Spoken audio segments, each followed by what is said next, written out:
esta maravillosa clase. Así que les doy un saludo muy especial a todos nuestros pastores en los diferentes países donde se encuentran. Muy contento y agradecido con el Señor por esta oportunidad más que el Señor nos regala por su infinita misericordia, el poder estar aquí para aprender, para crecer, para poder expandirnos en el conocimiento tan hermoso que es la palabra del Señor. Agradecemos al pastor Tomás Barahona, miembro de la Junta Nacional de la Iglesia Pentecostal del Nombre de Jesús aquí en El Salvador, uno de mis directivos nacionales, quien ha tenido a bien estar con nosotros en esta maravillosa clase de escatología. Ya tuvimos la primera clase, que fue la clase anterior, el lunes anterior. Ahí fue una gran bendición y creemos y sabemos que hoy va a ser también una tremenda bendición. Entonces, mis estimados hermanos, vamos a orar, vamos a darle gracias a Dios. Vamos a aprovechar que el hermano Alexis Baza hoy está estrenando internet y vamos a pedirle al hermano Alexis que él nos dirija en la oración de inicio. Amén. Soberano Dios, Padre eterno, en esta hermosa noche, Señor, queremos darte gracias porque nos permite una vez más estar en la confraternidad, aprendiendo, Señor, cada día más. Queremos presentar a nuestro conferencista, al hermano Barahona, Señor. Pedimos que use sus labios, sus mentes, Señor, que lo inspires con tu Santo Espíritu, porque estamos con ganas de aprender cada día más. Gracias, mi Cristo, por tu amor y tu misericordia, y te damos gracias una vez más en el nombre de Jesús de Nazaret. Amén, amén. Bueno, hoy tenemos integrantes nuevos, pero los vamos a saludar ya al finalizar de la clase porque vamos a aprovechar el tiempo, también porque nuestro maestro ha viajado una distancia considerable para poder darnos esta clase. Así que vamos a aprovechar bien el tiempo y vamos a arrancar ya. Tenemos buena asistencia, después si se siguen añadiendo cada minuto más pastores. Entonces, pastor y enséñanos.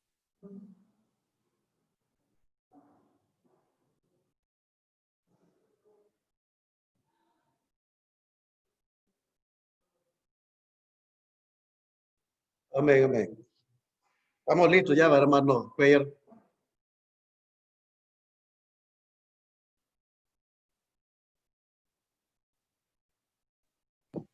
Sí, amén, pastor. amén, pastor. Puede iniciar, pastor. Bueno, gracias.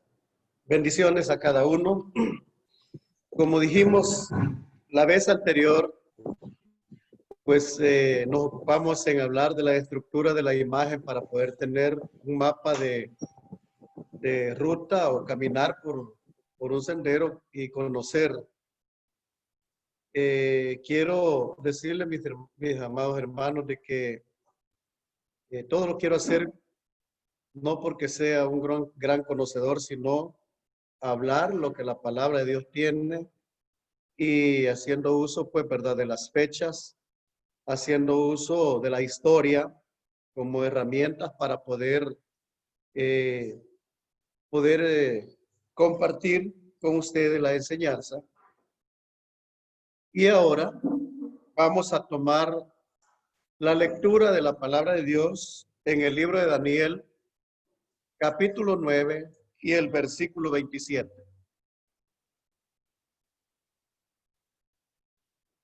Saludos, hermano Marcos Tulio Méndez, lo veo por ahí.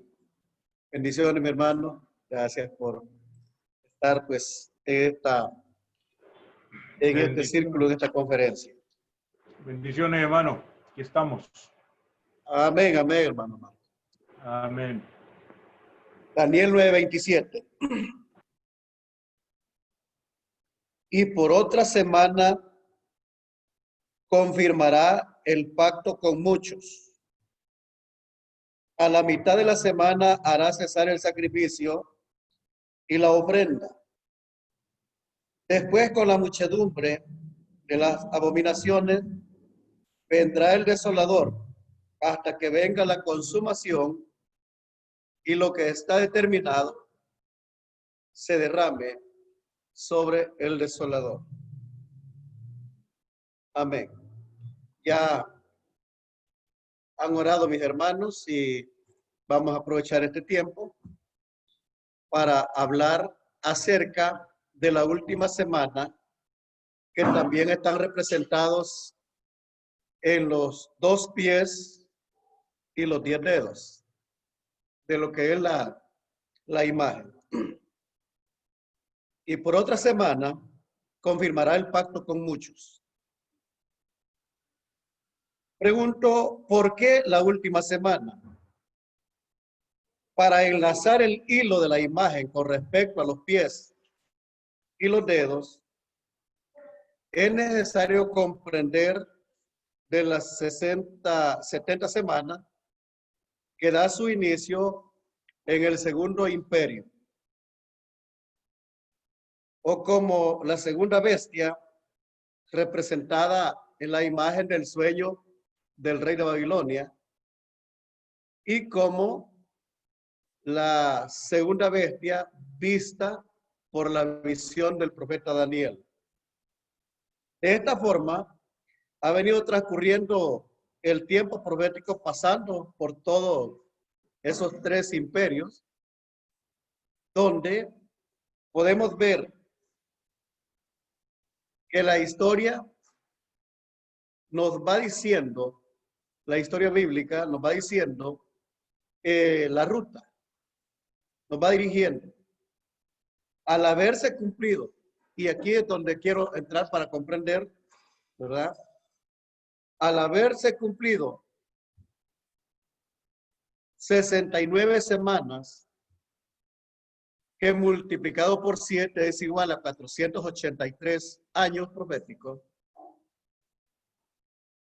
me atrevo a decir 483 años proféticos por la palabra que dice que 70 semanas están determinadas para el pueblo y la santa ciudad.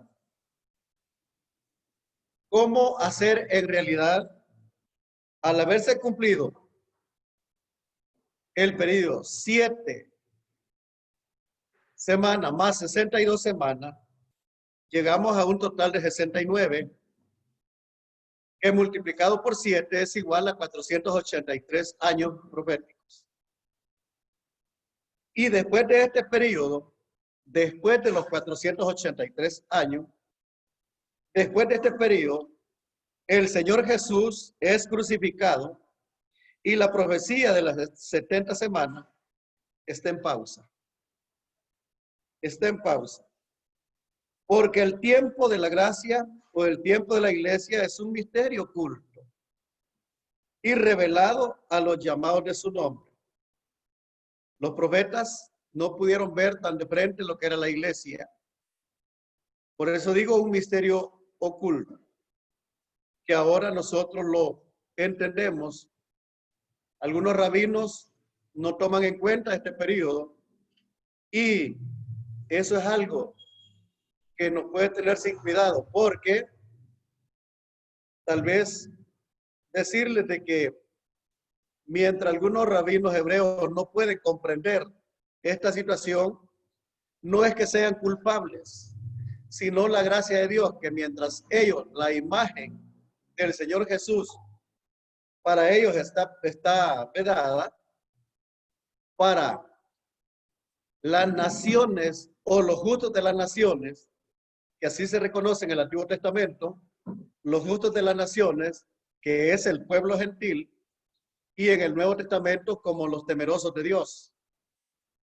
Mientras el pueblo Israel, algunos no lo van a aceptar, hablar de 483 años, bueno, hay razón que mientras menos judíos creen en Jesús, más justos de las naciones se están agregando a lo que es el cuerpo del Señor, que es la iglesia. Cuando la iglesia ya no esté en la tierra, entonces vendrá pues el cumplimiento o el cierre de esta profecía. Como dije, al hablar de 70 semanas es igual a 490 años, de los cuales se ha cumplido 483, faltando una semana para que se cumpla la profecía. En este caso, estoy hablando que son semanas de año, porque así lo dice la Biblia. Esta última semana se compone de 7 años y se divide en 2 partes o en 2 mitades, de la cual pues la segunda mitad se le llama indistintivamente tiempo, tiempos y medio tiempo. Es lo que dice Daniel capítulo 7, el versículo 25. También Apocalipsis capítulo 12 y el versículo 14. También se reconoce como 42 meses, lo que dice Apocalipsis 11.2 y Apocalipsis 13.5. O 1260 días, como lo dice Apocalipsis 11.3 y 12.6. Todos esos, ya sea tiempo, tiempo y medio tiempo, es igual a 3 años y medio. Hablar de 42 meses es igual a 3 años y medio. Hablar de 1260 días es igual a hablar de los 3 años y medio. De manera que esa es la última mitad, como lo leímos en Daniel 9:27, y por otra semana confirmará el pacto con muchos. A la mitad de la semana hará cesar el sacrificio y la ofrenda. Después, con la muchedumbre de las abominaciones vendrá el desolador hasta que venga la consumación. Y lo que está determinado se determine sobre el desolador. Ahora bien, se habla de un surgimiento de la cuarta bestia que ha estado invernando durante su decaimiento imperial en el año 476 de la era común. Pues ya han pasado 3 bestias, de lo que hay que ver un registro histórico. Y con respecto a la cuarta bestia, su poder fue en la época de los emperadores romanos. Tomando en cuenta las fechas históricas y la cronología, hablar del año 27 AC hasta el año 37, que se miran los primeros 2 emperadores investidos como los sumos pontífices, que es Augusto César y Tiberio César. También esos emperadores deponían todos los poderes. Los escritos de Lucas menciona que cuando el Señor Jesús fue crucificado, el emperador que estaba de turno, el emperador romano, era Tiberio. Cuando en Judea, el gobernador que estaba allá era Poncio Pilato. Ese procurador fue el que da la sentencia para la crucifixión, siendo el emperador de Roma, Tiberio César. Estoy hablando así porque esa es parte del trabajo de lo que es la bestia, o sea, la cuarta bestia. A partir del año 476 se pierde el rastro histórico del Cuarto Imperio, o sea, el poder imperial finaliza con el último rey llamado Rómulo, y aunque él solamente sigue viviendo, pero el decaimiento fue allí, una trasiega de que él ya no pudo seguir porque fueron otros que tomaron pues la dirección. Así es que el sueño de Nabucodonosor, él vio los pies, los dedos, y también vio la destrucción de esa parte de lo que es la imagen. Así también puedo decir que en la visión de Daniel ve las 4 bestias y la forma final del Cuarto Imperio Mundial, los 10 reyes y el cuerno pequeño de Daniel 7:8. De modo que Daniel 7:24 y los 10 cuernos significan de que el reino de ese reino se levantarán 10 reyes, y tras ellos se levantará otro, el cual será diferente a los primeros. O sea, ese cuerno pequeño que es el que va a tomar la dirección cuando los 10 reyes le concedan el paso a él. Estos acontecimientos están para la última semana profética. Desde la orden del rey Artajerjes para restaurar y edificar a Jerusalén hasta el Mesías príncipe, habrán 7 semanas y 62 semanas. Se volverá a edificar la plaza y el muro en tiempos angustiosos.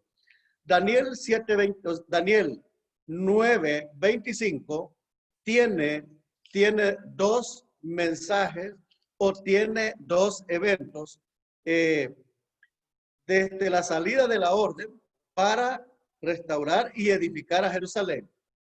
Y luego tiene otro mensaje que es otro evento que es la reconstrucción de los muros.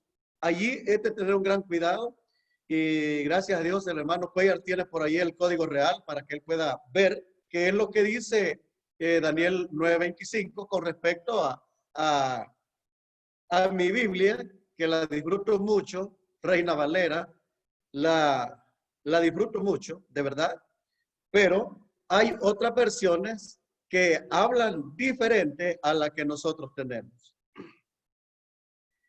Ahora quiero volver, la suma de 7 años más 62 es igual a 69, que multiplicado por 7 llegamos a 483 años. Y esos 483 años lo estamos viendo en el capítulo 9 de Daniel y el versículo 26, que dice de esta manera el versículo 26. Y después de las 62 semanas se quitará la vida al Mesías, mas no por sí, y el pueblo de un príncipe que ha de venir destruirá la ciudad y el santuario. Y su fin será con inundación, y hasta el fin de la guerra durarán las devastaciones. Vemos entonces que hasta allí, a estas 62 semanas, más las 7, hacen 69, porque algunos dicen de que en la Biblia no aparece la palabra 69, pero la suma de 7 más 62 es igual a 69, que multiplicado por 7 es igual a 483 años proféticos, y que después, como dice el versículo 26, que después de las 62 semanas será quitada la vida al Mesías. Entonces, estamos viendo que al tener estos 483 años proféticos cumplidos, entre este periodo de tiempo, ha acontecido varios sucesos donde el pueblo de Israel ha sido el punto de partida para la profecía de 490 años, que es igual a 70 semanas. 70 conjuntos de 7. Nos referimos a las 70 semanas de años de la profecía de Daniel. ¿Y por qué 70 años de cautividad? ¿Por qué Israel tuvo que ir 70 años a la cautividad a Babilonia? Esa es la pregunta. ¿Por qué? Bueno, hay una respuesta en Levíticos, capítulo 25, versículo 1 al 8, y usted puede ver, Dios por medio de Moisés había dicho que cuando hayan entrado en la tierra del Señor, que el Señor le había dado, la tierra guardará reposo para el Señor. 6 años sembrarás tu tierra, y 6 años podarás tu viña, y recogerás su fruto. Pero el 7º año, la tierra tendrá descanso, reposo para el Señor. No sembrarás tu tierra, ni podarás tu viña. Suficiente, ese fue el mandamiento. De modo que esa semana era semana de años. 6 años iban a trabajar, más el 7º año era un tiempo de descanso o un tiempo de reposo. Dice, y contarás 7 semanas de años. Así dice, y contarás 7 semanas de año, 7 veces 7, de modo que los días de la semana de año vendrán a serte 49 años. Estoy en Levíticos 25. De modo que, ¿cuántos años son por la semana? Por la semana realmente son 7 años. Pero entonces ellos iban a trabajar 6 años, más el séptimo lo iban a reposar.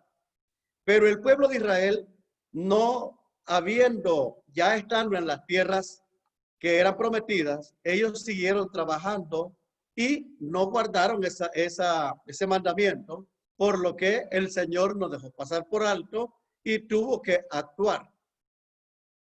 Esto es lo que Israel no cumplió. Por haber trabajado la tierra 70 semanas de año, llegó a tener una deuda de 70 años. O sea, había trabajado 70 semanas y en las 70 semanas tuvo una deuda de 70 años. En otras palabras, trabajó 10 periodos de 7 y allí solamente iban a ser 420, pero como habían trabajado más, llegaron a 490, hay 70 años que la tierra no reposó y el Señor es cabal en lo que dice y tuvo que hacer descansar a la tierra de alguna manera y llevarse por medio del rey de Babilonia, llevarse al pueblo judío para Babilonia, donde estuvieron esos 70 años de cautividad. Entramos entonces que las 70 semanas de años, sí son de años, porque algunos están comentando diciendo que son 69 semanas y que la semana 70 ya fue cumplida en la semana que se considera del tiempo del sufrimiento de Jesús y cumplen ellos con 3 semanas, con 3 días y otros 3 días en la misma semana, pero resulta que esos serían una semana de días y no una semana de años como está escrito en Daniel capítulo 9, versículo 24. El ángel le dice a Daniel, 70 semanas están determinadas. Y esas 70 semanas es igual a 490 años. Y si están determinadas, no está hablando de otro, de que hay algún cambio de alguna semana a convertirla a semanas de días. Puesto que 9:27, Daniel es claro, y por otra semana confirmará el pacto. Está hablando de las mismas 70 semanas, por lo cual son semanas de año y que son 490 años en su totalidad. Daniel 9:24 está escrito que el ángel le dijo a Daniel que son 70 semanas. Así que para ahí no hay para dónde hacerse realmente con lo que está escrito. Lo que Dios le está diciendo a Daniel es que él va a seguir trabajando por otros 490 años. Eso es lo que Dios le está diciendo por medio del ángel a Daniel, que va a seguir trabajando por otros 490 años. Cuando dice que va a seguir trabajando por otros 490 años con Israel, es porque ellos ya habían trabajado 490 años antes, de lo cual ellos habían llegado a tener una deuda de 70 años. Así es que al cumplirse los 70 años de cautividad, Dios le está diciendo a través del ángel que van a continuar. Él va a continuar trabajando con Israel por otros 70 semanas más. En estas 70 semanas, esto le estamos viendo que pasaron las 7, que pasaron las 62, un total de 69, y ahorita está en pausa el tiempo de la profecía de las 70 semanas. Entonces, la última semana está referenciada en Daniel 9:27 y Apocalipsis capítulo 6, versículo 2, para poder ir viendo esta semana y cómo comienza. Comienza con un tiempo de paz y después rompe el pacto. Al final del cuarto imperio, la confederación de 10 reyes y el cuerno pequeño la finalización de la estructura de la imagen, los pies y los dedos, que es lo que vio el rey de Babilonia y vio la destrucción. Daniel 2:33 es claro, habla de las piernas de hierro y esta es la Roma imperial. Y la otra parte es sus pies en parte de hierro y en parte de barro cocido. Esto ya no es la Roma imperial, sino es una confederación de 10 reyes, juntamente con ese cuerno pequeño que sale de entre los 10 reyes. Vemos también lo que viste de los pies. Esto estamos 2:41 de Daniel. Y lo que viste de los pies y los dedos es parte de barro cocido del alfarero y parte de hierro. Será un reino dividido en parte fuerte y en parte frágil, pero será una alianza humana. Entonces esto lo está diciendo el versículo 41. Sé que no podríamos quizás hablar otra cosa, sino ya está explicado por la misma Biblia. En Daniel 7:8, mientras yo contemplaba los cuernos, dice Daniel, es la visión de él. Capítulo 7 de Daniel. He aquí que otro cuerno pequeño salía entre ellos. Y delante de él fueron arrancados 3 cuernos de los primeros. Si esto es el futuro, no podemos afirmar qué naciones son las que él los va a derribar. Porque hasta ahí, solo en la Biblia, el único paro que tenemos de enseñanza y no tenemos cronología, no tenemos nada documentado porque esto va hacia el futuro. ¿Cómo será el surgimiento entonces?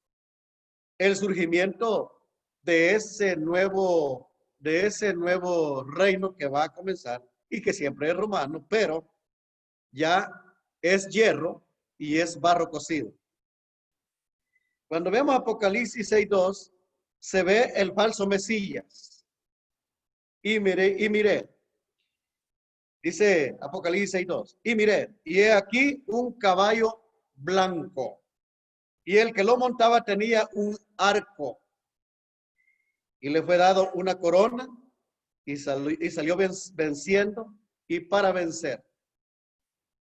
Cuando vemos esta parte, oía un comentarista y decía que es el Señor Jesús. Pero esto no puede ser. El que está abriendo los sellos es el Señor Jesús y no es él el que viene entonces en ese caballo blanco. Lo que sí podemos ver que es un tiempo de paz, que lo veremos más adelante. Y salió un caballo bermejo. Este jinete de caballo blanco es el último gobernante mundial que comenzará su actividad al inicio de los últimos 7 años. Su victoria la logrará sin ninguna guerra abierta.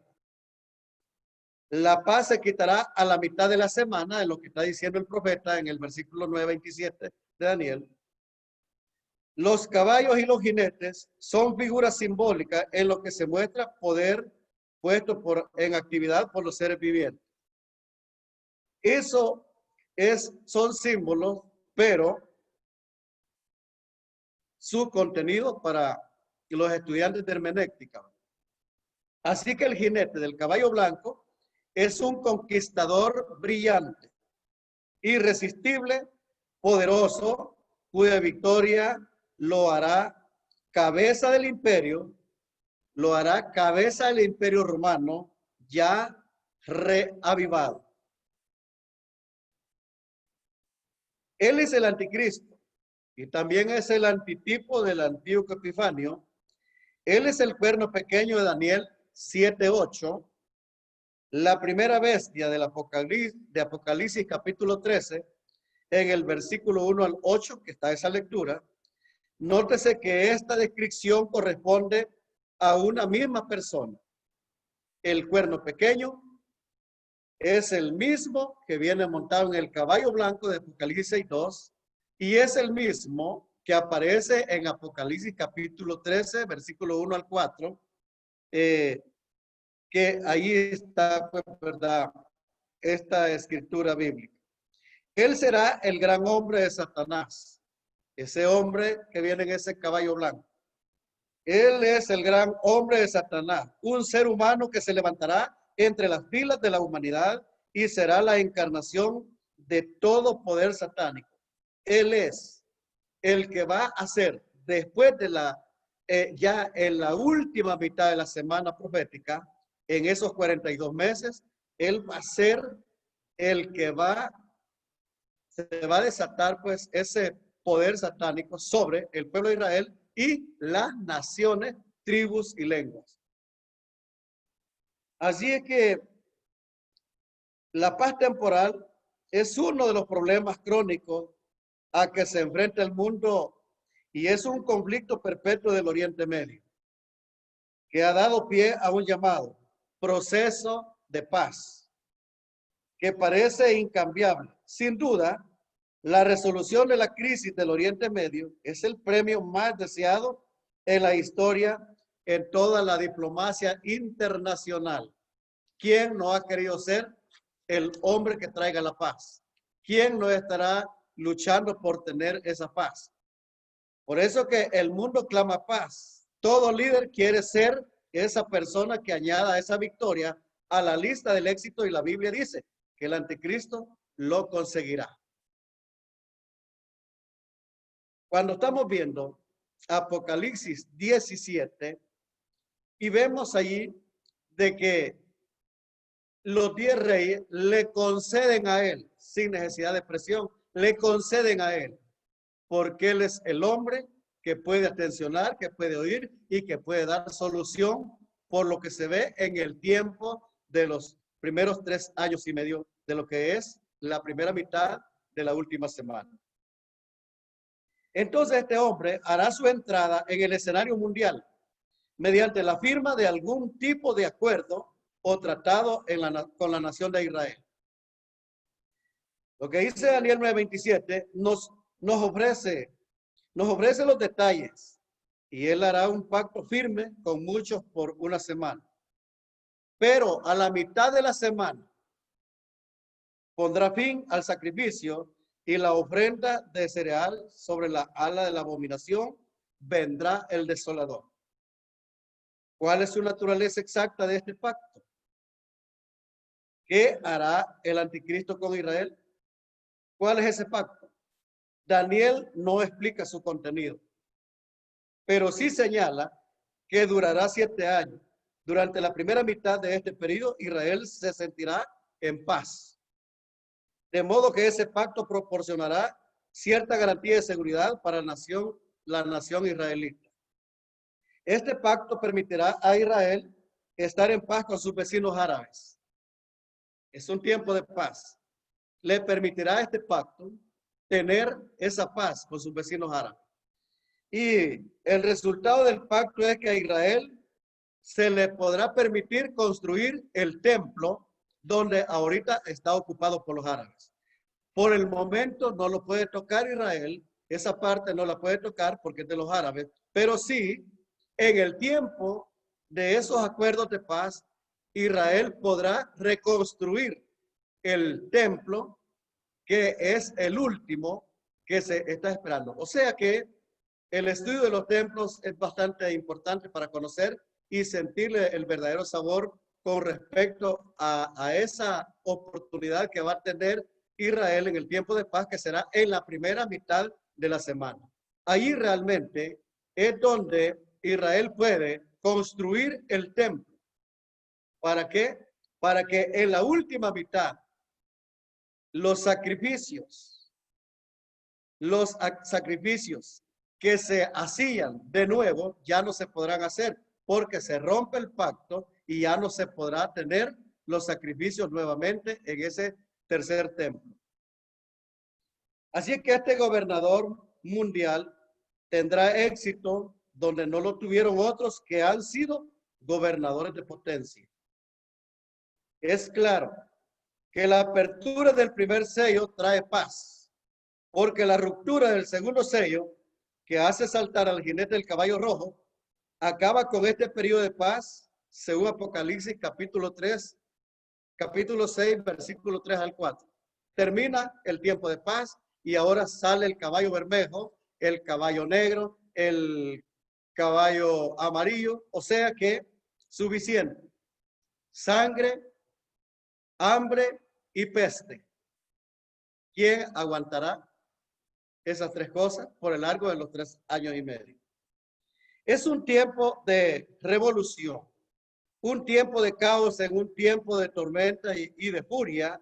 Llega este gran gobernante final en ese tiempo final de la mitad de la semana, es para que se cumpla y que se cumpla la visión de lo que tuvo el rey de Babilonia, que una piedra no cortada con manos, sino una piedra sobrenatural viene y le da en los pies. Qué importante, ¿verdad? Le da en los pies.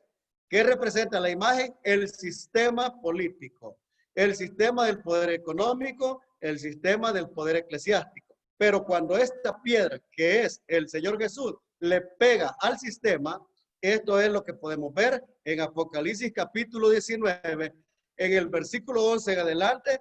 Usted puede ver que ahora sí viene un caballo blanco y viene alguien montado en ese caballo, vestido de blanco, y un ejército vestido de blanco tras de él. Y Apocalipsis 19:19, la bestia y el falso profeta y los reyes están reunidos para guerrear contra el Cordero. Pero el versículo 20 dice que fueron apresados, arrestados y lanzados, o sea, la bestia y el falso profeta, lanzados al lago que arde con fuego y azufre. Ahí se está cumpliendo a la visión de Daniel en el capítulo 7, en el capítulo 2 y el versículo de Daniel 2 y versículo 44. Ahí está viendo también en el versículo 33. De modo que el sistema va a colapsar. La imagen, dijimos, representa el poder mundial gentil hasta en estos momentos. Apocalipsis 17 dice que aquellos 10 reyes voluntariamente y de forma unánime le dan su poder, su fuerza y su autoridad. Voluntariamente. En medio del caos y la desesperación, estos reyes de la tierra le entregan de buen agrado su poder y le saludan como el Salvador de la raza humana. Y dicen, este es el hombre que puede guiarnos. Este es el hombre que atiende a nuestras preguntas. Este es el hombre que puede traer paz y prosperidad a toda la humanidad. El mundo se sentirá atraído por él y ese asombro se convertirá en adoración. ¿Quién como la bestia? El anticristo ascenderá al poder como un pacificador. Cuando lo vimos, ese color blanco, como pacificador. Nadie en ese momento lo conoce como un malvado, como un diabólico. El mundo lo que percibe son las buenas impresiones de su persona y su diplomacia. Es un hombre distinguido, diplomático, que llegará al escenario mundial con una rama de olivo en la mano. La gente lo acepta como un poderoso influyente que unifica las naciones divididas y alguien que trae la esperanza en medio del desespero. Entonces, como que si fuera poco, cuando leemos Apocalipsis 6:2, solamente vemos ese jinete que viene,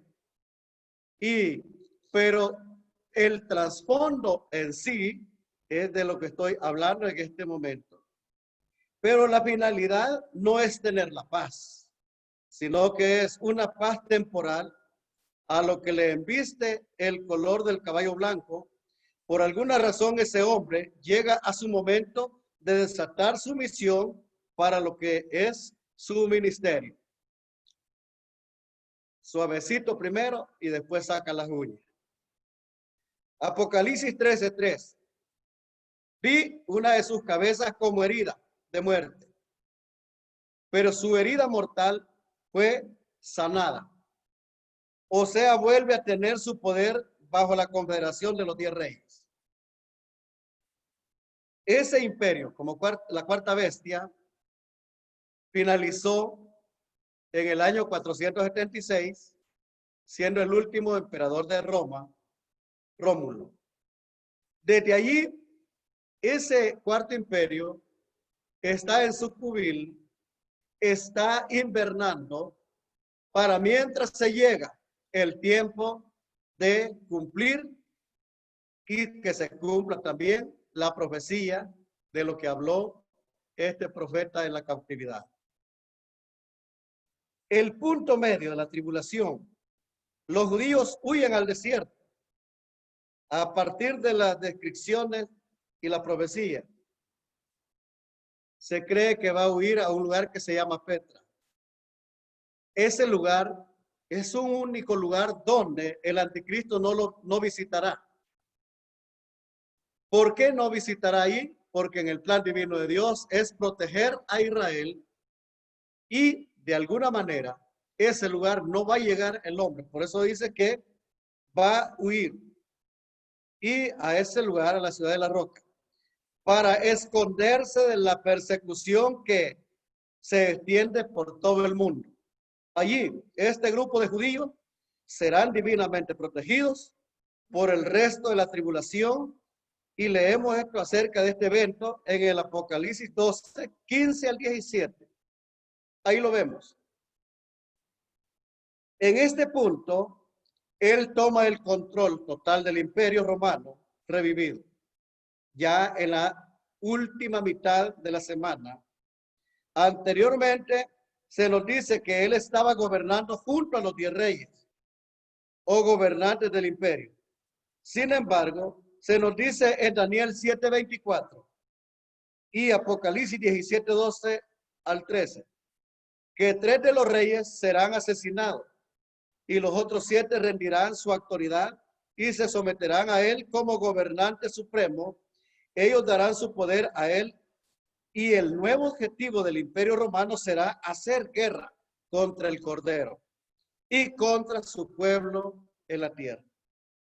De esta manera, vemos que el Apocalipsis 17:8, la bestia que has visto, era y no es. Y está para subir del abismo e ir a perdición. Entonces dice Apocalipsis 17:10, y son 7 reyes. 5 de ellos han caído. Uno es, y el otro aún no ha venido. Y cuando venga es necesario que dure breve tiempo. ¿Cómo entender realmente lo que dice 17:10 de Apocalipsis 17, versículo 10? Y son 7 reyes. 5 de ellos han caído. Uno es, y el otro aún no ha venido. 5 de ellos han caído. Lo que Juan está viendo va un poco más atrás de lo que vio Daniel. Daniel solamente ve 3 más 1 y Juan no, él mira 7 y 5 caídos. En la historia, estos 5 que han caído, en la historia está Egipto, está Asiria, que Asiria cayó en el año 612 por el general Nabopolassar, el padre de Nabucodonosor. Y luego cayó Babilonia en el año 539 por los medos persas. Ya van 3. Después cayó Persia, van 4. Y por último cayó Grecia. Ahí están los 5 caídos. Entonces, esos 2 que se ve, ¿quiénes son? La Roma imperial, que es el hierro, y falta uno. La Roma de los pies y los dedos, la confederación de 10 reyes, que su último gobernante es el cuerno pequeño que sale de entre los 10. Bonito cuando estamos leyendo esta parte. Me gustaría que lo vamos a Apocalipsis 17 para que tengamos algo de qué comentar de acuerdo a la palabra del Señor. Dice Apocalipsis 17, 11. La bestia que era y no es también el octavo, y es de entre los 7, y va a la perdición.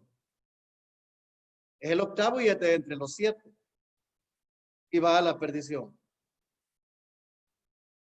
Entonces, 7 bestias. Y él es de entre, o sea, 7 reyes, y él es de entre los 7.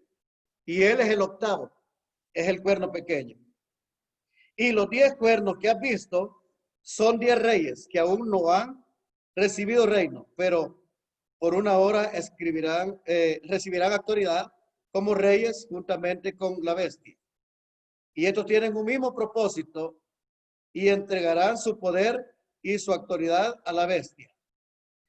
Y luego dice el versículo 14, pelearán contra el Cordero y el Cordero los vencerá, porque Él es el Señor de señores, Rey de reyes, y los que están con Él son llamados y elegidos y fieles. Tenemos entonces, para explicar cómo se está dando esto ya en la última mitad de la semana, las guerras que van a suceder. La semana 70 está llegando a su momento final. Entonces suena la séptima trompeta, Apocalipsis 11:15. Y él reinará por los siglos de los siglos. En Daniel capítulo 7, versículos 13 y 14, he aquí con las nubes del cielo venía uno como hijo de hombre, y le fue dado dominio, gloria y reino, para que todos los pueblos, naciones y lenguas le sirvieran. Su dominio es dominio eterno que nunca pasará. El séptimo ángel derramó su copa. 16 de Apocalipsis hasta el versículo 18. La guerra del Armagedón continúa y los ejércitos se acercan a Israel. Y Jesús viene con su novia siguiéndolo detrás de él. Los ejércitos de los hombres se voltean a pelear contra Jesús, pero él los destruye con el aliento de su boca. Lo encontramos, como dije, Apocalipsis 19, del versículo 11 al 16. Mientras que el anticristo está en el norte de África, dice la historia también, saqueando estas naciones, oye las noticias preocupantes de la insurrección de vuelta en Israel, así que furiosamente regresa a Jerusalén para destruir y aniquilar a muchos. Todo este papel se ve en el capítulo 11 de Daniel, del versículo 36 hasta, aquí estamos hablando en el versículo 44, lo que él hace, y toda esa parte del versículo 36 al 45 de Daniel 11 es el anticristo. Para que no vayamos a confundir que cuando estamos en el versículo 35 del capítulo 11 de Daniel, vayamos a decir que es el anticristo. Ese no, ese es otro cuerno. Es un cuerno pequeño, pero que no sale de entre los 10, sino que sale del tercer imperio. Para no confundir pues esos dos cuernos. Así es que mientras el anticristo está en el norte del África, él se da cuenta, según el versículo 44, 11:44 de Daniel, se da cuenta de esta situación y él regresa. Él regresa para poder hacer ese acto de presencia, y es allí donde él entra al templo que ya está construido, y cuando él entra allí, hace el sacrilegio, él se sienta y exige la adoración. Adórame porque yo soy Dios. Estando allí es cuando se llega a su momento en el tiempo histórico y profético que el Señor viene, el Rey de Reyes, Señor de Señores, y le da vuelta al sistema. O sea, como dice Daniel 2:33, desmenuzó la imagen y no la hizo polvo, del cual no se volvió a ver. Así es que después de que los ejércitos de la tierra sean derrotados, después de todo eso, ahí en la guerra del Armagedón, las aves se van a alimentar de la matanza. Eso está en Apocalipsis 19:17 al 19. Y este versículo 20, el anticristo y el falso profeta son capturados y lanzados al lago de fuego. Se les acabó la fiesta. Lo que sí queda en pie es que al lago de fuego solamente va la bestia y el falso profeta. En realidad, el diablo que los engañaba en ese momento fue arrestado y lanzado al abismo, no al lago de fuego, sino al abismo. Y ahí estuvo encerrado por 1000 años. Al cumplirse los 1000 años, él sale de allí y no sale muy contento, y es que hace sus últimas hazañas, y entonces allí es donde estamos en Apocalipsis 20:10, donde él es lanzado al lago de fuego. Ahora él va a parar allí. Y luego vemos, pero ya estamos en otro tiempo, fuera de lo que es la imagen, sino que ya estamos hablando en la parte del milenio. Pero quiero continuar aquí. El anticristo llega a Jerusalén después de que haya terminado la batalla. Y entonces él decide entrar en el templo a proclamarse ser Dios, profanando el templo. Vemos esto, que Daniel 9:27 y Daniel 11:40 al 41, aquí es en este punto el anticristo establece la abominación desoladora. La abominación está llegando directamente a la idolatría. Así que después de proclamarse ser Dios, el anticristo levanta una imagen de sí mismo y exige la adoración a él. Bueno, qué duro para aquellos que quieran aceptar y ser lanzados al lago de fuego, que eso está en Apocalipsis 20:15. Así es que el anticristo levanta una imagen de sí mismo, el cual es el falso profeta, el cual el falso profeta le da vida y obliga al mundo a adorarlo. La imagen tendrá aliento y hablará de alguna manera. Aprendemos acerca de ello en Daniel 9:27. Así es que los sucesos que acontecen en el regreso de Jesús en Apocalipsis 19:11 al 21, se ve pues en el versículo 11 un caballo blanco, y el que lo montaba se llama Fiel y Verdadero, y con justicia juzga y pelea. Antes montó humildemente un pollino, hijo de Asa. Ahora viene montado en un hermoso caballo blanco. Este caballo simboliza la dignidad, realeza y guerra. Su color blanco significa pureza, fiel y verdadero. Es la personificación de todo lo verdadero. El color blanco, el jinete que viene en ese caballo blanco. El Rey de Reyes y Señor de Señores. La guerra ha terminado. La tribulación ha terminado. Y ahora tenemos un momento de transición entre la tribulación y el reino milenial. Hasta aquí llega la última semana de la profecía de Daniel, y el sueño y la visión es que la caída del sistema político, el poder eclesiástico y el poder económico llega con el regreso del Señor Jesús, así como está escrito, y para que eso se dé, no puede darse ya el otro mes, porque para eso se necesita conocer que antes que estas cosas sucedan, la iglesia, que es el cuerpo del Señor, será levantada de la tierra y llevada a las nubes, al aire, al cielo. Durante esos 7 años que la iglesia no esté en la tierra, que por el momento la iglesia, todos los que componemos el cuerpo del Señor, tenemos en nuestra mano un boleto. Tenemos un boleto para poder volar, listos para poder irnos. Si esto fuera para los millonarios, nos quedamos. Pero gracias al Señor que lo hemos comprendido.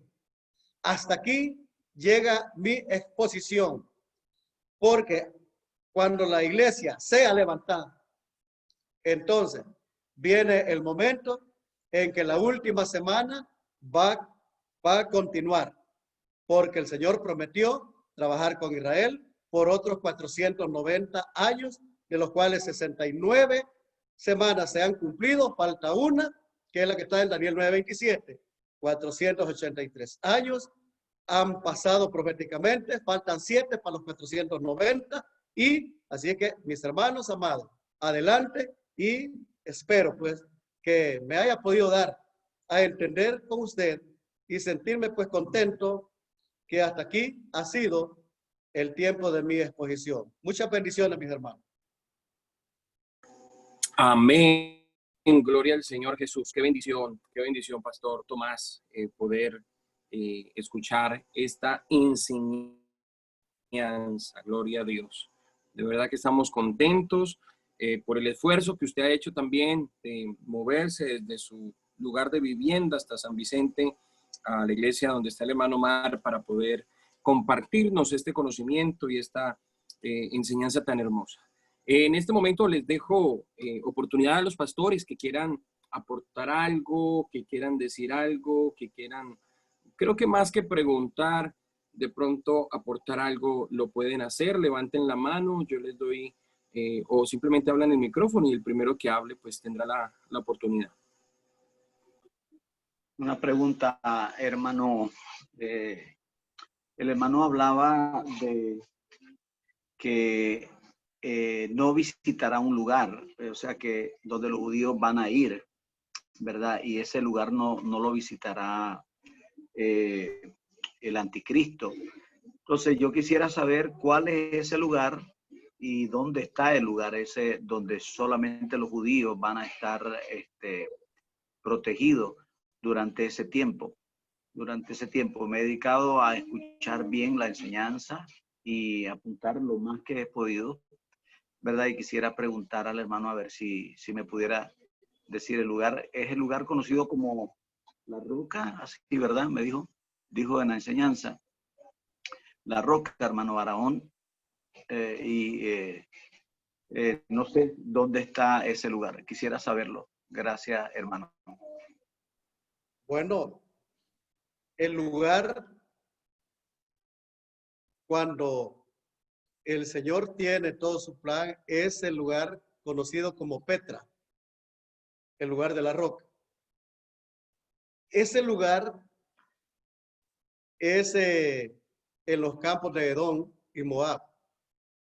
Ese lugar donde, podríamos decir, el lugar donde se refugió Edom, ese lugar protegido que él, según el profeta Abdí, se lo dijo a Edom cuando él habitaba allí, que aunque se remontara en las partes más altas, de ahí te derribaré.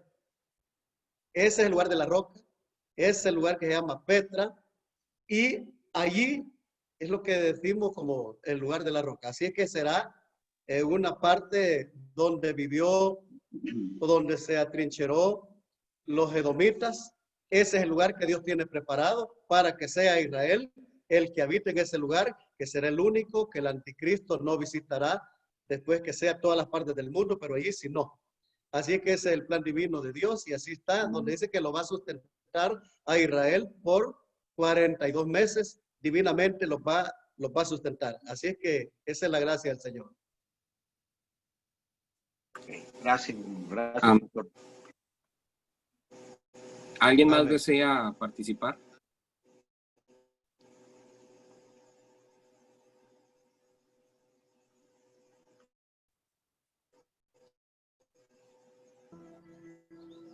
Una pregunta. En Daniel 9:27 habla de la abominación desoladora, ¿no? Después de aquello con la muchedumbre de la abominación vendrá el desolador. Esa abominación desoladora tiene que ver con algo de lo que aparece en Mateo capítulo 24, verso 15, que dice el Señor Jesucristo, por tanto, cuando veáis en el lugar santo la abominación desoladora, de que habló el profeta Daniel, el que le entienda. Llega como allí como una interrogativa, como que mates en la cabeza a ver qué ustedes opinan de eso. Usted que me diría ahí, hermano Omar Barahona, no me acuerdo quién es, no me aparece el nombre del pastor, disculpe la molestia, por favor, para aclarar este punto. Tomás Barahona. Tomás Barahona, pastor. Sí, casi no le entendí porque lo oí bastante suave. No sé si me podía repetir la pregunta. La abominación desoladora que aparece en Daniel, capítulo 9, verso 27, hace la misma referencia de Mateo, capítulo 24, verso 15, donde dice el Señor Jesucristo, por tanto, cuando veáis en el lugar santo la abominación desoladora de que habló el profeta Daniel, el que le entienda, ¿tiene que ver con lo que hizo Antíoco Epifanio? Esa es la pregunta. Sí, hay dos abominaciones desoladoras. ¿En qué consiste? Epifanio o el Antíoco Epifanio, él hizo esa parte cuando entró a hacer ese sacrilegio en el templo. Cuando conocemos pues de que hizo o sea que es el antitipo del anticristo, que hizo igual. Él había salido, él estaba afuera. Cuando se dio cuenta que los judíos se habían levantado, él regresa a Jerusalén. Y no llega contento, llega con toda la rabia, donde hace la matanza de muchos judíos, donde aquellos que se circuncidaban también los liquidó. En fin, allí fue la abominación desoladora en el año 168, donde él hizo ese sacrilegio dentro del templo y esa matanza. Ese fue el Antíoco Epifanio, cuando el Señor está hablando de la abominación desoladora, ya la está hablando del otro cuerno pequeño de Daniel 7:8. O sea, el anticristo. Esa abominación desoladora que vendrá, que va a ser el tiempo que el anticristo entra con esa rabia, porque dice que está en el norte del África. Y cuando él se da cuenta que Israel se ha levantado, entonces él llega para hacer el momento de lo que está profetizado, descargar toda su rabia contra el pueblo de Dios. Es allí donde el Señor toma a Israel para que vaya, corra por el desierto y a protegerlo en el lugar de la Petra. Así es que son dos abominaciones, la del Antíoco Epifanio en el año 168 y la otra abominación desoladora, que no tenemos fecha, solamente Biblia, no tenemos cronología. Así que esa sería la respuesta. Gracias, hermano.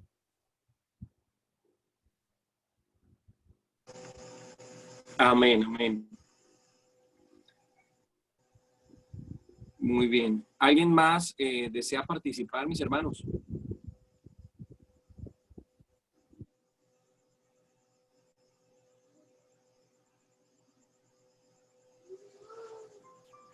¿Alguien que desea Buenas noches, participar Dios me en les este bendiga. momento? Paz de Cristo. Paz de Amén. Cristo, hermano. Hermano, mi pregunta es la siguiente. Cuanto nomás termine lo que es la última semana, que es la semana 70, empieza el milenio y la iglesia ¿O la ciudad descenderá al cielo o estará en el cielo durante el milenio?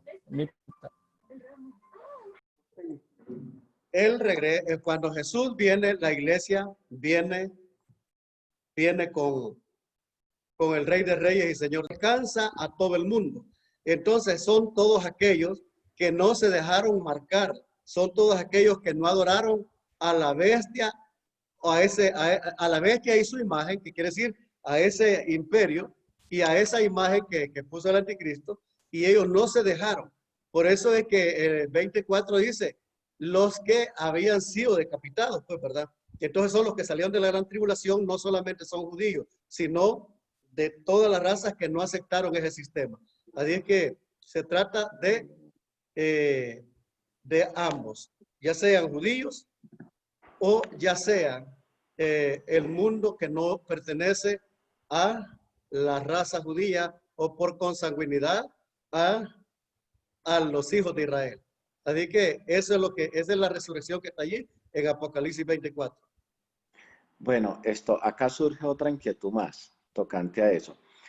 Al aceptar nosotros eso, tendríamos que aceptar que sí hay salvación en la tribulación. Tendríamos que aceptar lo que la gente dice acerca de que se va a pasar la gran tribulación y que va a haber salvación ahí.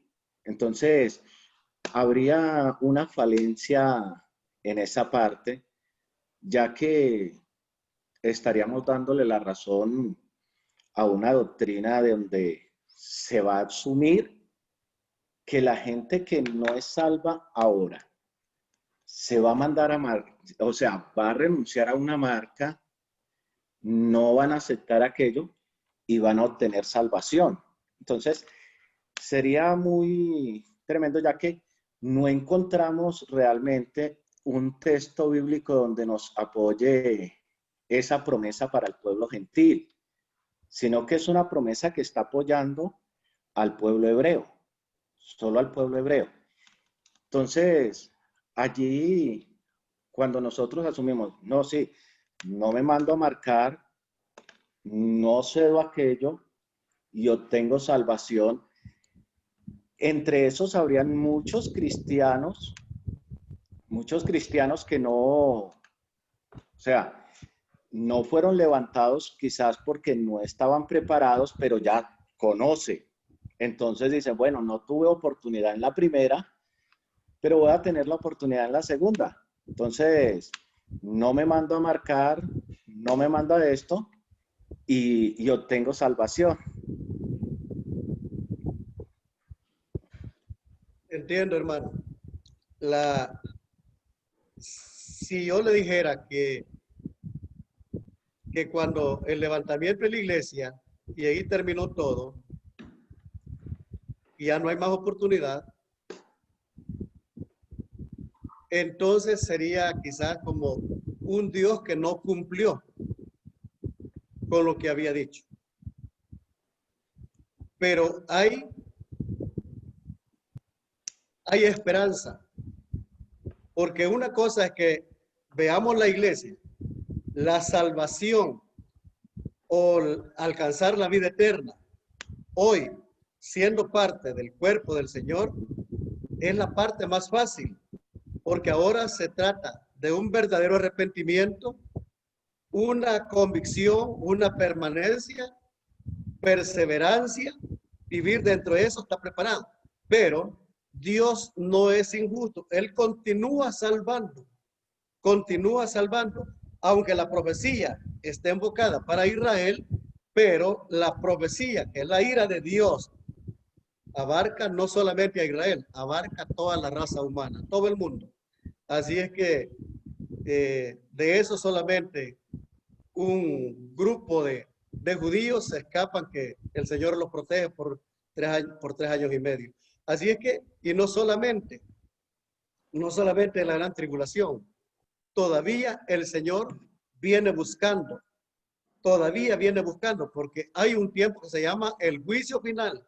O sea que en los 1000 años no ha terminado. Sigue y después viene el juicio final. Todavía la oportunidad. Así es que si cerramos de que ahí terminó y todo, entonces ¿qué se haría? Bueno, cuando nosotros vemos en Ezequiel, que también nos hace referencia a todo este proceso, encontramos de que hubieron naciones que ayudaron a Israel, en el tiempo de la tribulación. Naciones que van, los apoyan y todo eso, pero después esas mismas naciones se rebelan. Porque es que, o sea, siento de que hay una falencia, siento que hay una falencia en esto. Cuando hablamos acerca de Dios justo y un Dios no injusto, en ninguna parte vemos a un Dios injusto. La Biblia dice que el hombre recibirá conforme a su obra. Eso dice la Biblia. Recibirá conforme a su obra. Entonces, en esa obra Dios no está obrando injustamente. El que se condena no se condena por ser Dios injusto, ni el que se salva por ser un Dios justo, sino que es según nuestra propia obediencia y nuestros propios actos delante de Dios como Él lo manda. Entonces, la Biblia lo que nos dice es eso, cada uno recibirá según su obra. Por eso cuando leemos nosotros, nos dice de que el que no crea la palabra ya ha sido condenado. O sea, ya fue condenado. ¿Fue Dios injusto? No, no fue injusto. ¿Por qué no fue injusto? Porque es que la salvación la escojo yo o la rechazo yo. Entonces, Dios es justo y el hombre recibe según sus propias acciones. Entonces, si nosotros vamos a mezclar eso entre Dios va a salvar allí porque no es injusto, tendríamos un pensamiento casi que trinitario. Porque el trinitario tiene la mentalidad de que como Dios es tan justo, si yo no lo recibo a Él, pero ya cuando estoy agonizando, digo que lo acepto a Él, Él me salva porque Él es justo. Él no es un Dios injusto, entonces en ese momento yo estoy confesando mi pecado. En ese momento yo lo estoy aceptando a Él. Entonces, si Dios no me salva ahí, sonaría como un Dios injusto. Entonces, no, realmente no funciona de esa manera. ¿Por qué? Porque yo tuve tiempo para aceptarlo. Tuve tiempo en que oí el Evangelio. Entonces, ¿quién no acepta a Cristo cuando ya está agonizando? Todo mundo, y uno ve. Yo he visto personas que incluso las han herido, están en el momento de agonizar, y personas que se les habló mucho tiempo del Evangelio y nunca lo aceptaron, siempre lo rechazaron. Y cuando ya están agonizando dicen, acepto a Cristo como mi Salvador. Entonces ahí viene ese punto donde muchas personas dicen, no, Él ya es salvo porque Dios es justo. Entonces uno dice, bueno, ¿cómo estamos midiendo nosotros esa justicia de Dios? ¿Y cómo estamos midiendo su injusticia? ¿A qué punto la estamos midiendo? Entonces sabemos nosotros de que no, cuando uno acepta a Dios, no lo acepto porque sea justo o sea injusto, sino porque Él me dio la opción. Él me dio esa opción. Entonces digo, si crees a mi palabra y la obedeces, serás salvo. Si no crees, serás condenado. Esa decisión la tomo yo.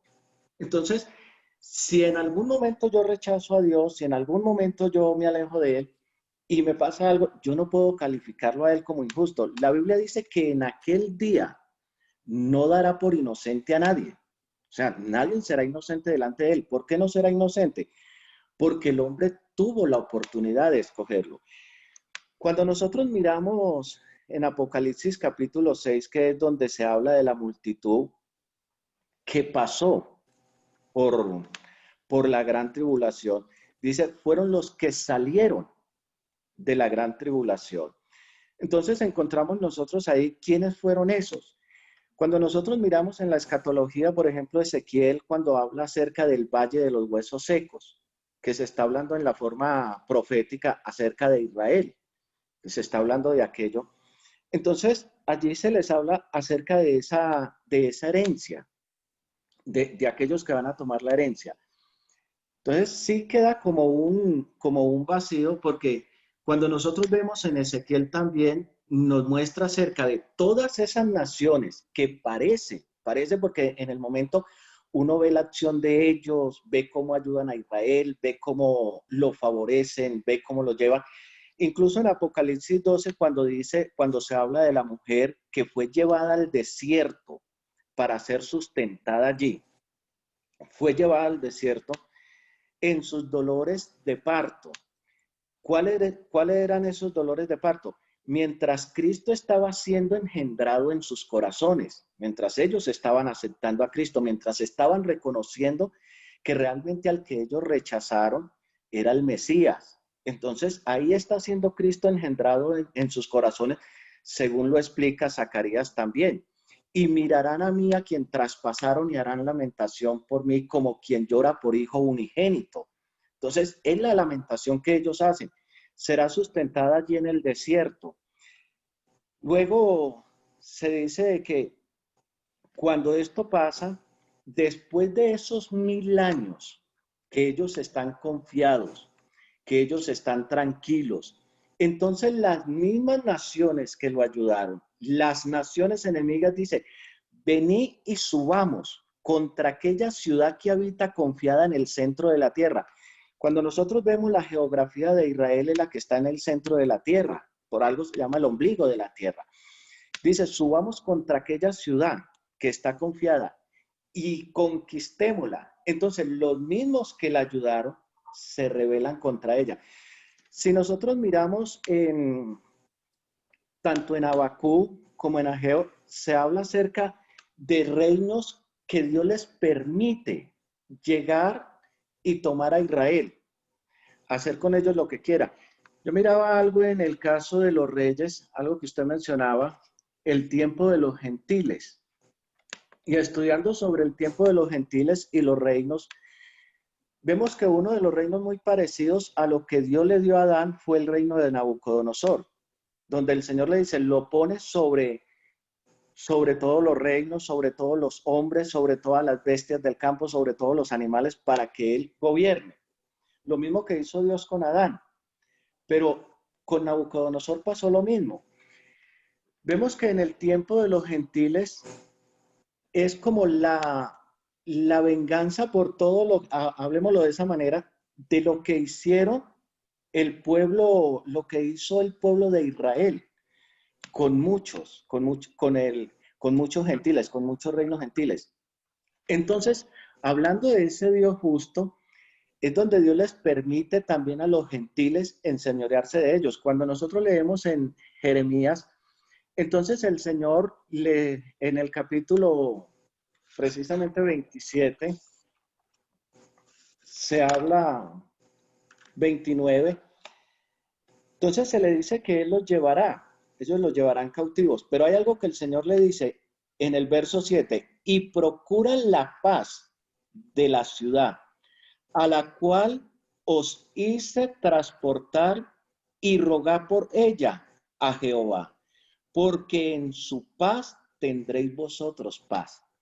O sea, el Señor le dice a Israel, ustedes rueguen por la paz de Babilonia, en ese caso, que estaban rogando por la paz de Babilonia. Le dice, mientras ellos tengan paz, ustedes tendrán paz. Los llevó allá para formarlos. Todos los demás reyes pasó lo mismo. Cuando vemos nosotros en Habacuc, uno de los clamores precisamente de Habacuc es, ¿por qué Dios le permitió a una nación que es pagana? ¿Por qué le permitió Dios a un pueblo tan, digámoslo así, un pueblo tan pecador que nos hubiera tomado a nosotros como esclavos? Y el Señor le explica el por qué. Es como barrer una casa limpia con una escoba sucia. Y el Señor le dice, lo permite, pero ellos no se quedarán sin su castigo. O sea, vendría el castigo para ellos. Hablando de ese Dios justo. O sea, cuando nosotros hablamos de justicia, siempre pensamos de que cuando Dios es justo, no importa lo que hagamos, pues en su justicia tiene que obrar de forma que siempre nos va a favorecer. Y Pastor John, está muy buena la intervención, la clase que nos está dando y todo, pero está muy larguita. Entonces, discúlpeme que lo corte, discúlpeme que lo corte. Entiendo todo lo que está tratando de colocar en la mesa, pero siento que se me está ampliando mucho frente a la primera pregunta que quería comentar, pero lo comprendo muy bien y yo sé que los demás compañeros lo comprendo. Solamente que no quiero que nos vayamos a muchas horas más aquí porque hay varias personas que están aquí también que quieren intervenir. Pero le voy a decir lo siguiente, le voy a comentar, le voy a dar mi punto de vista. Porque esto que usted acaba de mencionar es una controversia que no es de ahorita. O sea, yo hace 7, 8 años que estudié el Instituto Bíblico, lo escuché allá en Colombia, y la posición y la postura de algunos pastores de que, bueno, se va el arrebatamiento o es el arrebatamiento de la iglesia y se acabó la oportunidad de salvación y todo el mundo está condenado absolutamente. Entonces recuerdo que en una enseñanza con pastores que tuve la oportunidad de asistir, estuvo el hermano Álvaro Torres, el presidente de la Iglesia Pentecostal Unida de Colombia, y le hicimos la pregunta, recuerdo tanto, estaba inclusive el hermano Eliseo Duarte, que en paz descanse, estaba también enseñándonos ese día en el Putumayo, recuerdo tanto. Y le hicimos esa pregunta, ¿hay salvación después de que la iglesia se vaya, después de que termine la gracia? Porque sabemos y entendemos que en el momento en que la iglesia se vaya de esta planeta, pues en ese momento termina la gracia y empieza la gran tribulación, ¿verdad? Entonces nos explicaban lo siguiente, mi hermano John, nos explicaba que lo que le llamamos nosotros dispensaciones o periodos de tiempo, que ocurren cosas interesantes como un juicio, como una salvación, como un periodo, en todas las dispensaciones que hubieron, todas tienen una forma de salvación, en todas. Entonces, a nosotros nos correspondió en la gracia, y en la dispensación de la gracia, la salvación es por fe. Cuando nosotros tenemos fe en el Señor y hacemos lo que dice su palabra, que es bautizarnos en el nombre de Jesús, pues alcanzamos la salvación. Ese es en el periodo de la gracia. Y explicaba el pastor, los pastores maestros ese día, que después de que terminó la gracia viene otro periodo que le llamamos la gran tribulación. Ahí habrá otro sistema de salvación.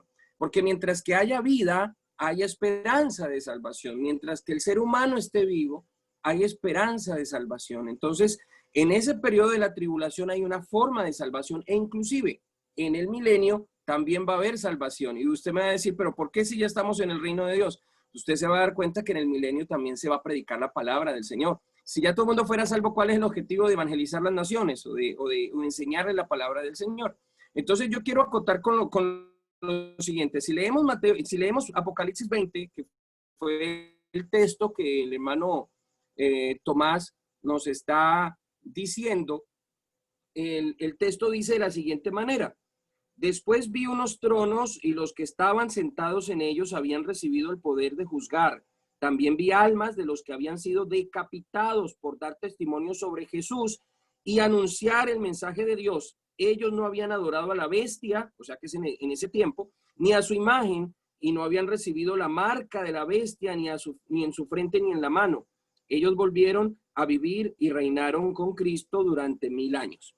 Ahora, la duda que puede salir en este momento es si estos son solamente judíos o si estos son solamente, o entre ellos incluye gentiles, que es lo que ha expuesto el hermano Tomás, ¿sí? Esa duda le puede surgir a cualquiera. Yo soy partidario de que a todo aquel que haya conocido el evangelio, todo aquel que haga esto que dice aquí, va a poder ser salvo. No existe ningún texto bíblico, mi hermano John, que diga que después del arrebatamiento no va a haber salvación para ninguno.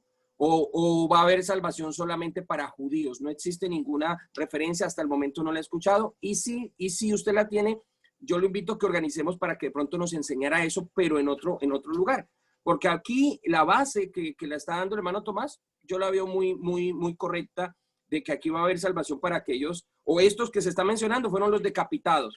Yo escuché una vez una predicación de un judío que se había convertido a Jesús, al Señor, y él estaba explicando que en la gran tribulación había salvación, pero la única forma para ser salvo es dejarse matar, ser un mártir. Así que mejor arrepintámonos, bauticémonos y vámonos para que no nos corten la cabeza, decía el mismo judío. Entonces, es lo que debemos de enseñar ahorita a la iglesia. Debemos de enseñarle a la iglesia, hermanos, tenemos que prepararnos para irnos con el Señor. porque no sabemos qué va a pasar. Va a haber terremotos. ¿Qué tal el Señor, el día que se lleve a la iglesia, los que queden vivos se mueran ese día porque les cayó el templo encima, porque cualquier cosa sucedió y no tuvo tiempo de ser un mártir? Entonces los únicos que están seguros durante la tribulación son aquellos que van a estar allá escondidos por la mano de Dios en el desierto. Entonces los demás, bueno, aquí se ve un grupo, no sabemos quiénes sean. Dios permita que no seamos nosotros. Interpretaciones van a haber muchas, mi hermano John.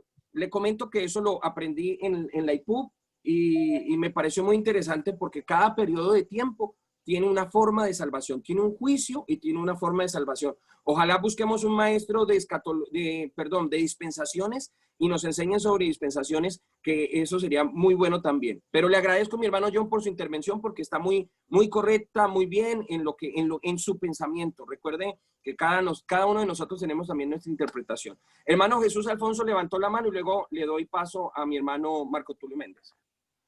Hermano Jesús. Dios les bendiga, gracias. Dios les bendiga. Agradecido con el Señor y con el hermano Barahona por la enseñanza. Quería solamente acotar con respecto de lo que está diciendo el hermano John, sin el ánimo de criticar o juzgar, que lo que tenemos que entender nosotros es que el Señor para la iglesia tiene un programa, y en ese programa se dice que la salvación es a través de la fe, por medio del arrepentimiento, del bautismo en el nombre de Jesucristo para el perdón de los pecados, con lo cual somos llenos con el don del Espíritu Santo. Si vivimos santa, rectamente y en paz, como dice el Señor, en santidad, podremos ser salvos.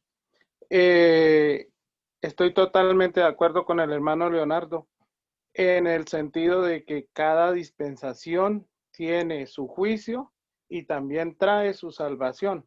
Por lo tanto, nosotros no somos quien para juzgar y mandar al infierno al que en aquel tiempo diga, no, yo me dejo decapitar, yo me dejo descuartizar, con tal de no dejarme poner esa marca, porque así lo dice la profecía, que el que no, y la palabra de Dios expresada en la Biblia, que el que no se deje poner la marca de la bestia, tendrá que entregar su vida, y entregando su vida se salvará, y no en vano lo dice por allá en algún versículo, no sé si es en Apocalipsis o es en Daniel, donde dice que el que pierda la vida la salvará, y el que gane la vida la perderá, porque en ese momento el que se deje convertir en mártir salvará su alma, pero el que salve la vida física irá a la condenación eterna. Solamente quería acotar eso y darles las gracias por permitirme esta pequeña intervención. Dios les bendiga a todos. Amén, mi pastor Alfonsito. Hermano Marco Tulio, por favor.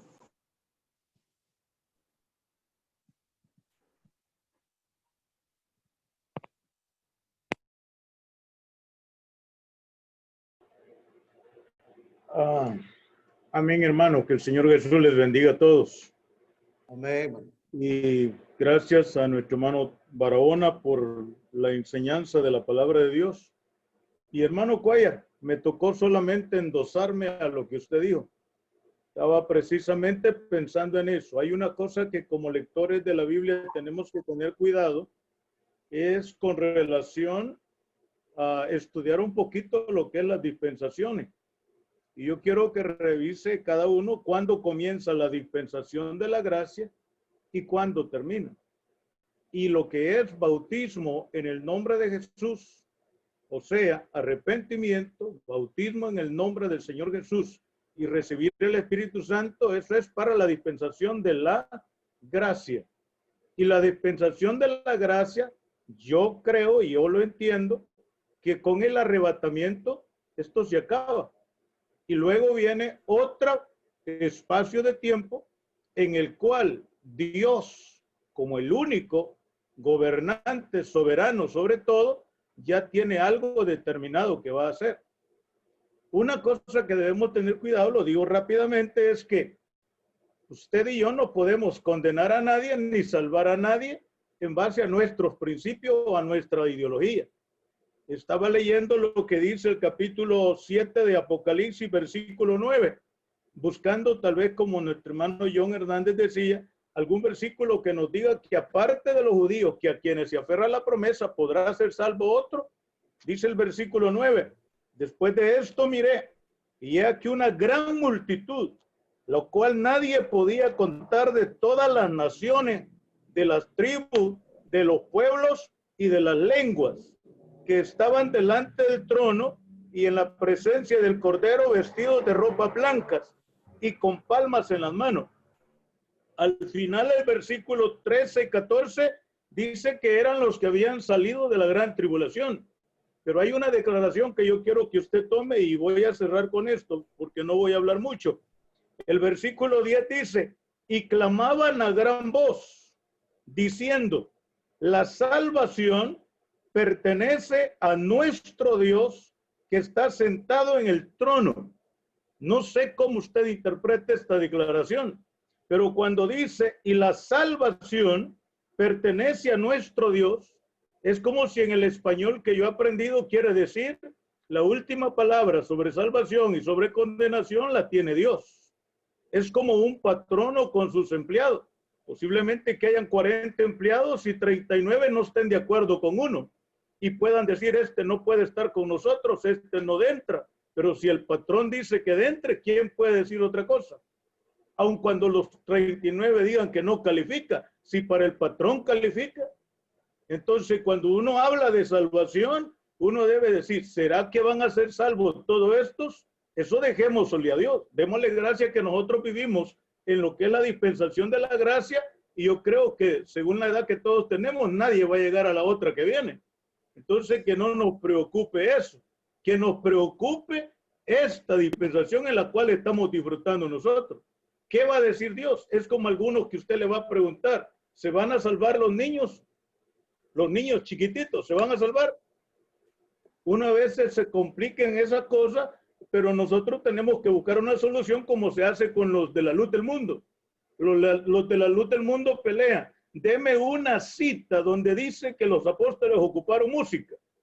Y yo les digo, denme una a ustedes donde dice que no ocuparon.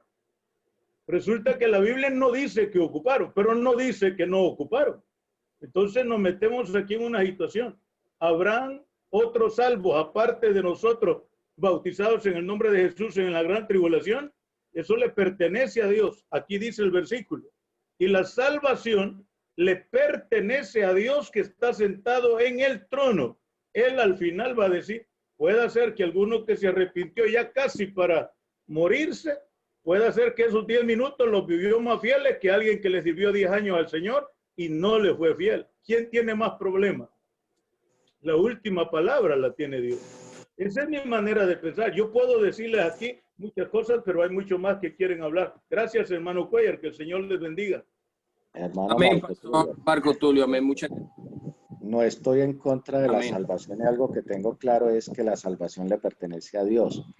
Entonces, no estoy en contra de eso, sino que hay cosas que no las ajustamos en el texto. Cuando se cita el texto de toda lengua, pueblo, tribu y nación, encontramos también el contexto del Israel que fue despatriado. De eso encontramos. ¿Dónde se criaron? En toda lengua, pueblos, tribus y naciones. Esto lo vemos en Hechos de los Apóstoles cuando fue el derramamiento del Espíritu Santo. ¿Cómo los oímos nosotros hablar en la lengua en la que nosotros hemos nacido? Se habla de esto también. Sí, esa es una interpretación muy interesante. A mí me gusta, ahorita que el hermano Joe puso ahí el texto bíblico de la versión del oso. Recuerda que la versión del oso es la base para la Reina Valera, así que no hay una gran diferencia, pero quiero mostrarle lo que dice el código real en el verso 14. Dice, y respondí, Adoní, ¿cómo podría yo saberlo? Pero tú lo sabes. Y me dijo, estos son los que han salido de la gran tribulación y lavaron sus ropas y las emblanquecieron en la Misquep del Mesías. Pues para tenerlo referencia, hermano Joe, que el código real, que es un texto hebreo, lo dice de la gran tribulación. Ahora, es entendible todo lo que se dice. Como le digo, yo vengo escuchando las posturas, porque son posturas, son pensamientos y está bien. Todos tenemos el derecho de pensar diferente e interpretar diferente. No quiero que esto se preste para una mala interpretación de pronto del propósito de la enseñanza o que de pronto no estamos juzgando absolutamente a nadie. Cada uno tiene derechos. Mire, yo me he encontrado con pastores que piensan de unas cosas que yo digo en mi interior, yo digo, wow, yo nunca me hubiera imaginado de esa manera. Como he encontrado de que no he estado correcto en algunas interpretaciones y he aprendido mucho en estas enseñanzas de todos los lunes. Así que, mis hermanos, sigamos avanzando en ese tema. Yo pienso que es muy importante, algo muy interesante que quiero resaltar aquí. Nosotros somos de los pentecostales que nos gusta invocar el nombre de Jesús y decimos, si usted no ha sido bautizado en el nombre de Jesús, se va a condenar. Pero nosotros no sabemos realmente, no podemos asegurárselo a nadie realmente que si no se fue bautizado se va a condenar, porque aunque tengamos textos bíblicos, yo creo que Dios tiene su plan organizado. Así que nosotros como que cumplamos lo que el Señor nos reveló y recordemos algo, que al que más se le revela, más se le exige. Yo creo que de nosotros va a ser mucho más exigente en muchos temas importantes. Así que no condenemos tanto a la gente, sino que busquemos la manera de salvarlos. No estoy diciendo, hermano John, que usted los está condenando, no me va a interpretar mal. Yo entiendo su enseñanza y la comparto en muchas cosas, no se preocupe. Hermano Juan Carlos Hernández, está que se habla el hombre, después de que hable y le podamos entender, no hay problema, mi hermano Juan Carlos. Dígame. El mexicano, dejen hablar, hombre, solo ustedes agarran el chop. Sí. Yo como les digo, yo estoy aprendiendo, yo vengo de oír eso ya, de que uno lo dice de una forma, otro lo dice de otra forma y todo eso. Lo que sí estoy seguro yo, que nosotros vamos a ser salvos por bautismo del nombre de Jesús, porque cuando eso sea, nosotros ni polvo, ¿verdad? Entonces, ahora la otra dispensación ya es parte de Dios y, ¿verdad? Entonces, nosotros los metemos en algo como cuando le dijeron a aquella, voy a comprar una vaca, la voy a crecer y te voy a comprar un vestidito rojo, y no habían comprado la vaca y ya estaban peleando que la otra no quería el vestido rojo, ¿verdad? Entonces, yo pienso que Dios no podemos nosotros contradecir lo que Dios tiene. Hay cosas que para nosotros, hay veces la creemos y la interpretamos de una forma y gracias a Dios no estoy en control ni de uno ni de otro. Pues unos dicen de que la salvación en ese entonces va a ser así, de que solo para el pueblo de Israel, otros que para todo el mundo. Entonces ahí solo Dios. Para mí, en el tiempo mío que yo voy a vivir, que no creo que viva más de 100 años más, bautizado por el nombre de Jesús. Y en este tiempo no creo que vaya a haber un decapitado por la bestia ni por nadie de lo que estamos mencionando. ¿Verdad? Desde que lo que sí, yo estoy de acuerdo en la exposición de uno y del otro y lo he oído de muchas formas y entonces yo creo que ese criterio lo tenemos que dejar al Señor. Si Él, como dijimos y lo mismo pregunta el hermano John tenía yo, entonces, ¿para qué ando predicando yo el nombre de Jesucristo? Si a la hora de llegar hasta los católicos y los trinitarios van a ser salvos porque no van a querer negar a Jesucristo, ¿verdad? Pero eso ya no lo va a tocar a nosotros, hay que ver al Señor allá, pero a nosotros, en el tiempo de la gracia, claro, yo sí pongo la doctrina, que en el que creyere y fuere bautizado será salvo, y el que no, Dios lo va a llamar por lo que es. ¿Verdad? Es todo. Amén. Amén, pastor, así es. Yo recuerdo tanto una polémica que se generó con los pastores ahí, y el tema es, ¿cuándo es el arrebatamiento? Cuando vaya a empezar la semana, la última semana, en la mitad de la semana o al final. Usted sabe que los adventistas dicen que al final, que se pasa la tribulación, otros dicen que no, que a la mitad de la semana. Nosotros, digo nosotros porque la mayoría de pentecostales creemos que es antes de la gran tribulación, ¿verdad? Entonces dijo el hermano Torres en la enseñanza, dijo, hermano, mira, el hecho es que tenemos un regalo. Algunos lo esperamos recibirlo antes, otros lo esperan recibir a la mitad, otros lo esperan recibir al final. Si llega antes, pues gloria a Dios. Y si llegó al final, lo importante es que perseveremos hasta el final, como dice la Escritura. Ahora, yo lo tengo muy claro y con fe y con convicción de que es antes. Es cuestión de que sigamos ahondando en la palabra del Señor. Si alguien ha levantado la mano y yo no me he dado cuenta, por favor, abra su micrófono porque ya vamos a terminar aquí, por favor, y no quiero que luego me digan que yo no les di oportunidad y por eso dejen de invitarme por ahí una pupusa. Dios les bendiga, mis amados hermanos. Dios les bendiga. Amén, pastor. Bueno, ya para terminar, necesito que oren por mí. Me voy a arrepentir nuevamente porque quiero irme en esta. Amén, amén. Vamos a bautizarlo por vía internet, gloria al Señor. Amén. Vamos a darle gracias a Dios, pastores, vamos a darle gracias a Dios. Yo creo que ha sido una exposición muy, muy buena, hemos recordado muchas cosas, he vuelto otra vez como a revivir muchas enseñanzas que ya hemos tenido sobre el tema escatológico. No es fácil, si fuera fácil todos fuéramos maestros de escatología. Y realmente yo no soy capaz de ser maestro de escatología. Me gustan muchos temas, pero solamente como oyente. Así que, Pastor Tomás Barahona, muchas gracias, que el Señor le bendiga. Ahí le puede cobrar al hermano Omar, que está cerca. Menos mal, yo estoy en San Vicente, pero no, que el Señor le pague, que el hermano Omar lo atienda muy bien allá y pague por todos nosotros. Amén. Así que muchas gracias, Pastor. Vamos a pedirle por acá al hermano Francisco, qué bueno verlo, pastor, con nosotros, para que él despida este programa en oración, por favor. Dios les bendiga, hermanos, a todos.